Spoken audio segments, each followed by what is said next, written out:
नमस्कार। बात बिहार की में आप सबों का स्वागत है। और मैंने आपको कहा था कि बात बिहार की में कुछ अलग अलग टॉपिक पर कुछ खास मेहमानों से हम आपकी मुलाकात कराते रहेंगे। कल का बिहार और आज का बिहार, या फिर कैसा बिहार बनाना चाहते हैं आप। हमने आपको कल एक विधायक जी से मिलाया था। आज हम आपको उस दौर के कोचिंग चलाने वाले एक बड़े शख्सियत से हम आपकी मुलाकात कराएंगे और ये समझने की कोशिश करेंगे जो फ़िलहाल अभी कोचिंग को लेकर बिहार में जो कुछ भी चल रहा है और जिस स्तर पर चल रहा है और उसको जो रंग देने की कोशिश हो रही है, क्या वो दौर और आज के दौर में कुछ समानताएं हैं, क्या कुछ बचा है क्या।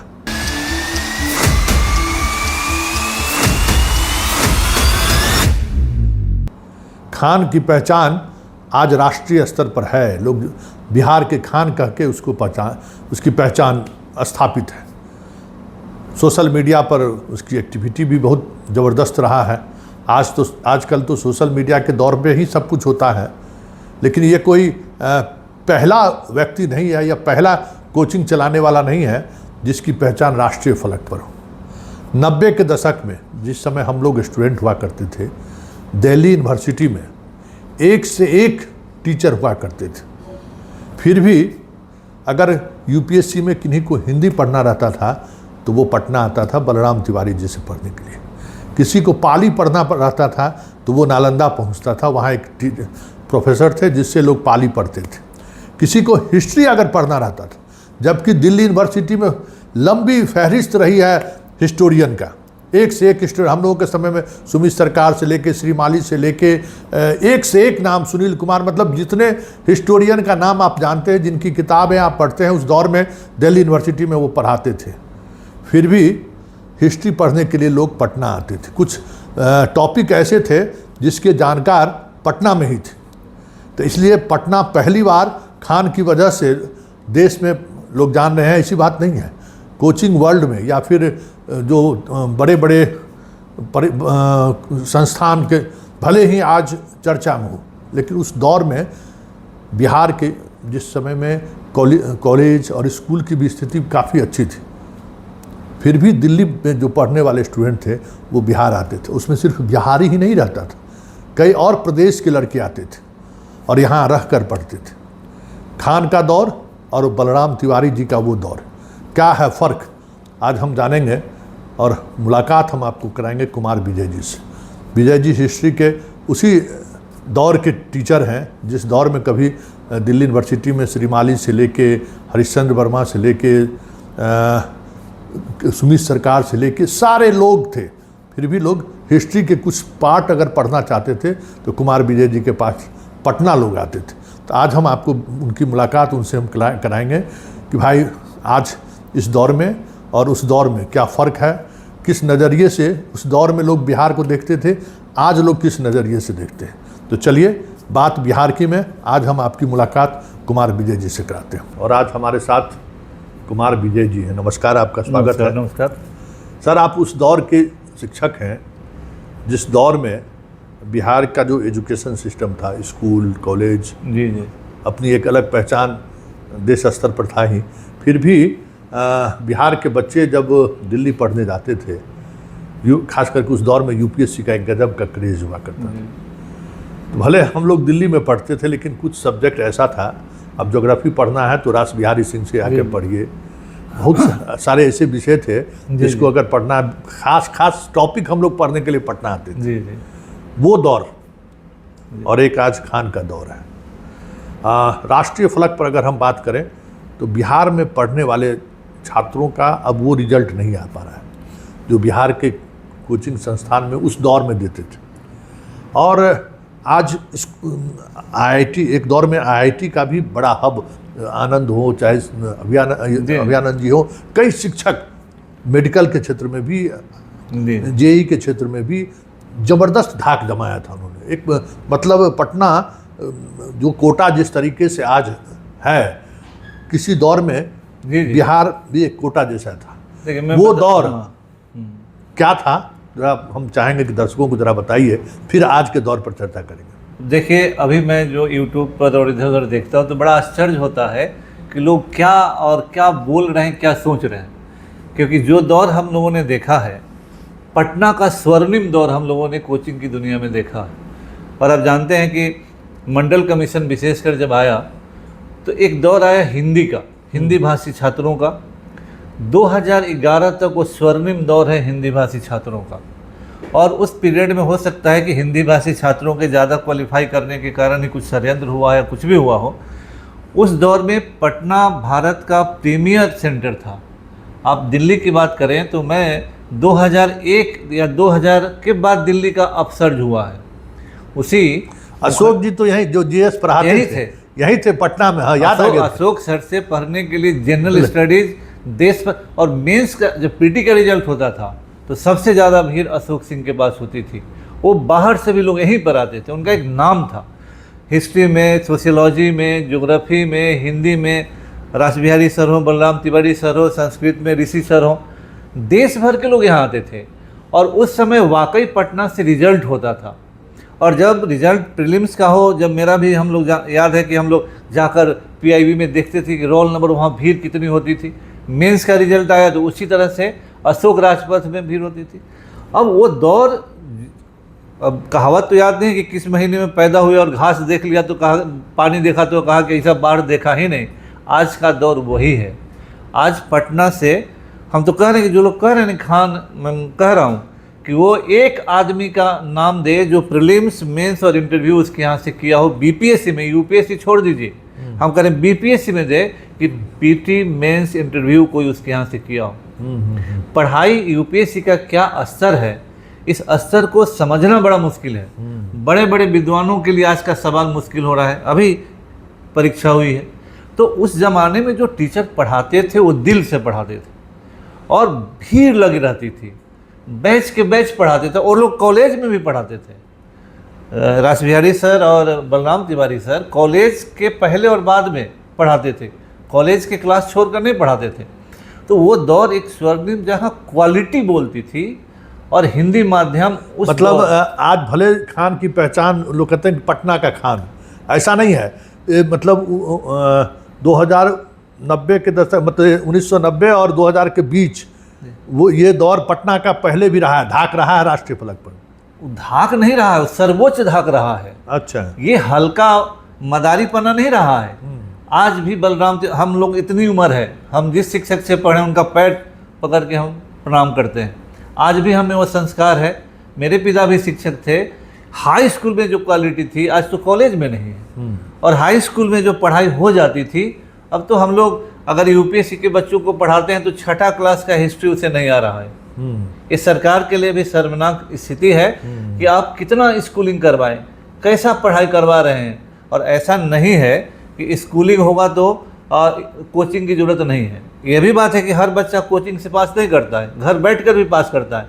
लेकिन आम बच्चा जिसका पिता यूपीएससी में नहीं है, सिविल सेवा के प्रति उसका नहीं है जानकारी, उसको कोचिंग जरूर रास्ता दिखलाता है।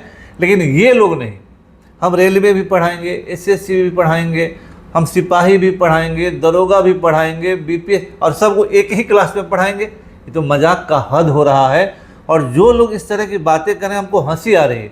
हम लोग चूँकि ज़्यादा ओपन नहीं बोलते हैं कि जो लोग, हमारा प्राइम चला गया तो कितने लोग पैदा हुए होंगे, तो जो जानते नहीं वो लोग बोलेंगे कि अरे इनके यहाँ बहुत बच्चा नहीं इसलिए बोल रहे हैं। लेकिन हमको हास्यास्पद है कि बिहार की धरती है, एक बड़े टीचर जो पटना में अभी हाल में खोले हैं, हमको देखकर आश्चर्य लगा क्योंकि वो पूर्ण व्यावसायिक हैं। वो कह रहे हैं कि शिक्षक का काम पढ़ाना नहीं ना है, शिक्षक का काम मोटिवेट करना है। और उस देश के हम उनको उत्कृष्ट, मतलब एलिट खान कहते हैं।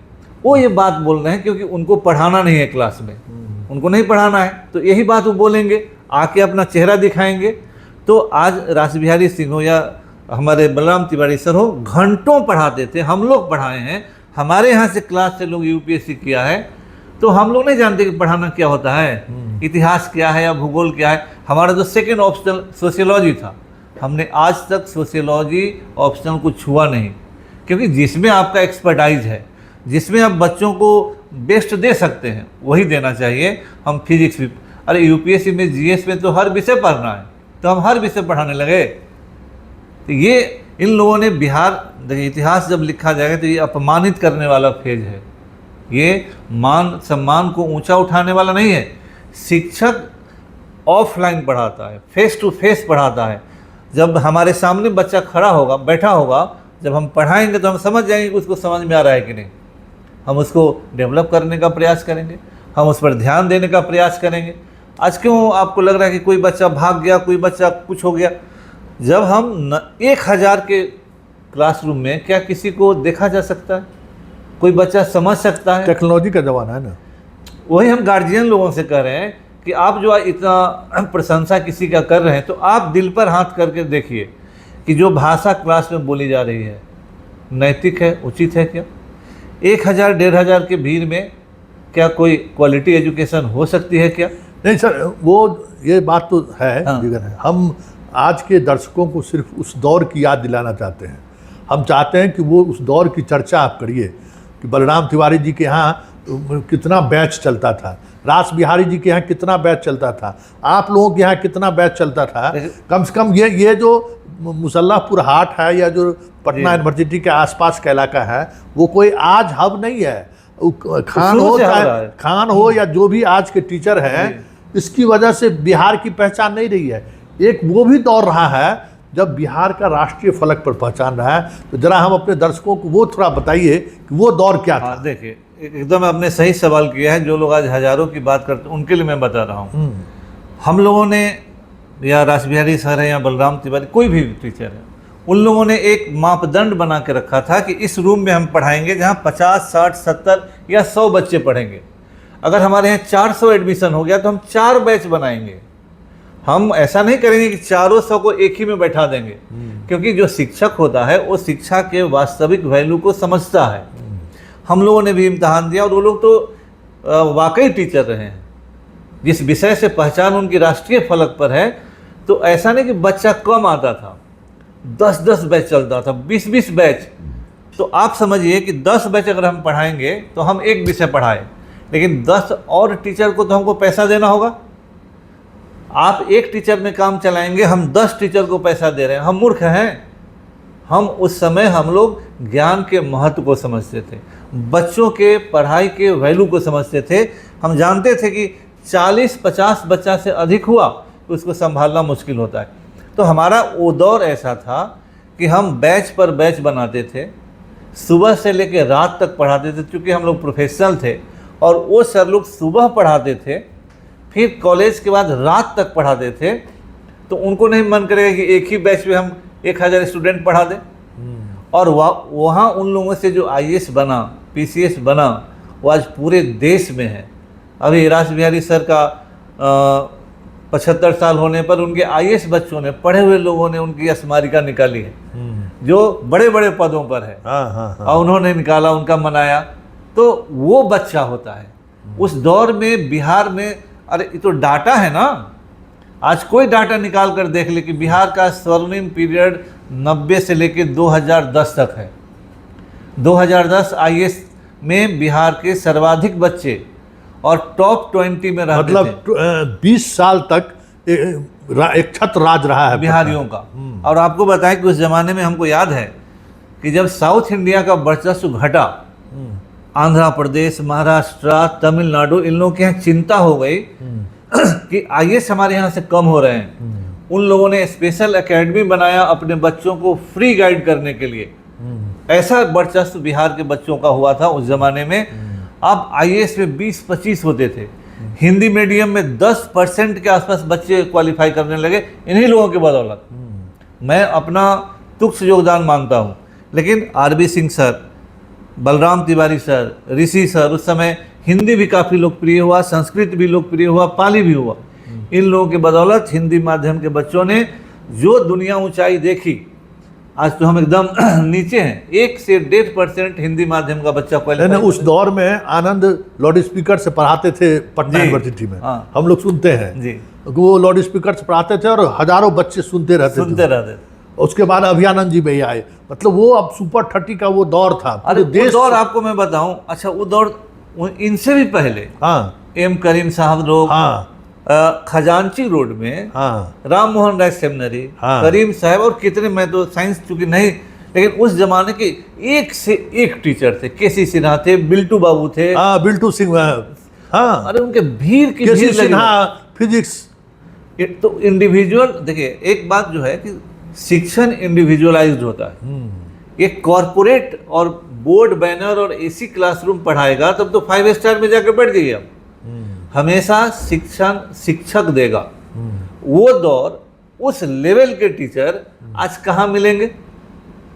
इन लोगों ने इस तरह से बिलो स्टैंडर्ड लोगों ने, आज बहुत सारे उस जमाने के साइंस के टीचर हैं। दुख होता है कि उतने ब्रिलियंट टीचर घर बैठ गए और जिसका कोई लेवल नहीं है, जो आईएएस सीख नहीं पढ़ा सकता, वो आज आईआईटी और मेडिकल इंजीनियरिंग पढ़ा रहा है। दुर्भाग्य है ये, दुर्भाग्य है ये। यही देखिए, हम इस कार्यक्रम के माध्यम से बात बिहार की, हम उस इतिहास की तरफ आपको ले जाना चाहते थे जो ऐसा नहीं है कि उस दौर में स्वर्णिम काल था। हमने आपको कहा इंट्रो में ही, हमने आपको दिखाया कि दिल्ली से लड़के पढ़ने के लिए आते थे पटना।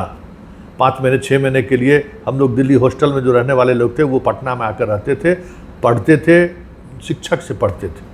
और उस दौर में 1990 से लेकर 2010 तक, मतलब वो स्वर्णिम काल था सारे फील्ड में। मेडिकल का फील्ड हो, इंजीनियरिंग का फील्ड हो, पीसीएस का फील्ड हो, यूपीएससी का फील्ड हो, मतलब बाकी रेलवे वगैरह भी उस समय में, जो रेलवे वगैरह के एसएससी, बैंक, पीओ, सारे फील्ड में पटना एक अलग, मतलब जो आज आप कोटा कह रहे हैं। वनडे में तो पटना का कोई मुकाबला ही नहीं था पूरे इंडिया में। अच्छा, वनडे एग्जामिनेशन जो बैंक, एसएससी, रेलवे है, हाँ, इसमें तो इंडिया में कोई मुकाबला नहीं था पटना का।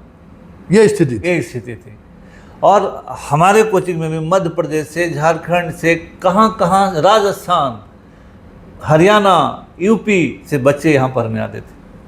कोई मुकाबला नहीं था उस जमाने। वनडे में तो अनडिस्प्यूटेड नंबर 1 था बिहार, पटना। बताइए। और उस चीज़ को इस जनरेशन ने बर्बाद कर दिया।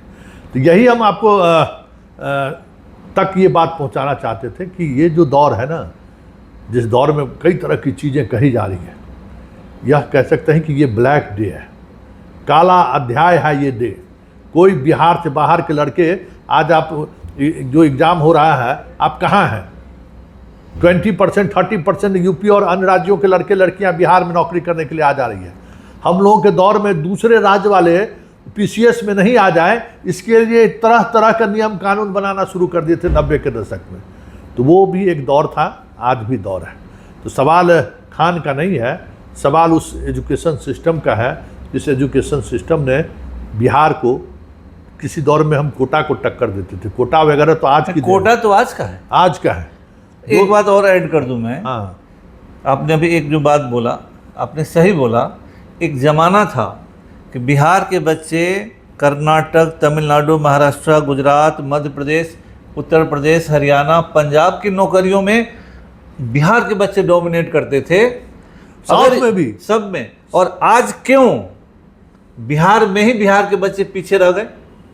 आज इन लोगों का दौर है, तो आज क्यों बिहार का बच्चा बिहार में पीछे, दूसरे राज्यों अच्छा, साउथ में भी लोग बिहार के बच्चे चले जाते? अरे सर, मेरा स्टूडेंट अभी कर्नाटका में है। अच्छा है। महाराष्ट्र में है। अच्छा, पंजाब में है। अरे वाह। उस समय उन बिहारी स्टूडेंट को रोकने के लिए हम याद है कि मध्य प्रदेश में इंटरव्यू में मिनिमम मार्क्स लोग देते थे बिहारी स्टूडेंट को, फिर भी हो जाते थे। हाँ। तो ये कैसा स्वर्णिम दौर है कि वो तो बाहर छोड़ दीजिए, अपने राज्य में ही दूसरे लोग ज़्यादा क्वालिफाई कर रहे हैं। किस तरह की पढ़ाई रहे हैं। चलिए, बहुत बहुत धन्यवाद। हम यही आपको जताना चाह रहे थे, दिखाना चाह रहे थे, जानकारी देना चाह रहे थे बात बिहार की, कि भाई देख लीजिए, ये जो काल है ना, ये काल हम लोगों का काला अध्याय वाला काल है। वो भी एक स्वर्णिम दिन था। आज क्यों ये स्थिति हुई, ये समझने की जरूरत है, क्योंकि हम लोग भी गार्जियन के तौर पर खान जैसे शिक्षकों के उस चकाचौंध में उलझ गए, जिसने बिहार की प्रतिभा को सिर्फ कुंद ही नहीं किया, आप कह सकते हैं कि बिहार के प्रतिभा की भ्रूण हत्या की है उसने। चलिए, बात बिहार की में फ़िलहाल इतना ही, इजाज़त दीजिए। हमारी कोशिश रहेगी कि कुछ इसी तरीके से हम आपके सामने पुराने उस इतिहास के सहारे बिहार का वो भविष्य आपको दिखाएं जिस पर चलने की ज़रूरत है। चलिए बहुत बहुत धन्यवाद सर, धन्यवाद धन्यवाद। आप इतना समय दिए। नमस्कार।